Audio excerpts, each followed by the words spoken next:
Hi everyone, this is Simple Dad here. In this video, I'll show you how to use the mention sticker on Instagram.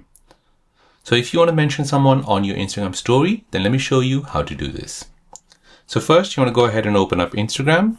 Here, go ahead and tap on the plus sign to post a story. Now next, you want to go ahead and take a picture or maybe upload a photo. Now here in this Instagram story, if you want to mention a friend of yours on Instagram, then let me show you how to do this. Go ahead and tap on the sticker icon. Go ahead and find the mention sticker. And now you want to go ahead and type in the person's name. So here I'll mention my other account. Go ahead and resize it or place it anywhere you like, and then go ahead and post it to your Instagram story. So once you post this to your Instagram story, this person will basically get a notification that you have mentioned them on their story. So there you go, guys. That is how to mention someone on Instagram story in 2025. If you're new on the channel and you want to find out more about your iPhone, your Android phone, or any other social media apps, then don't forget to subscribe to this channel to become a part of the Simple Dad community. Hit the like button if you find this video useful.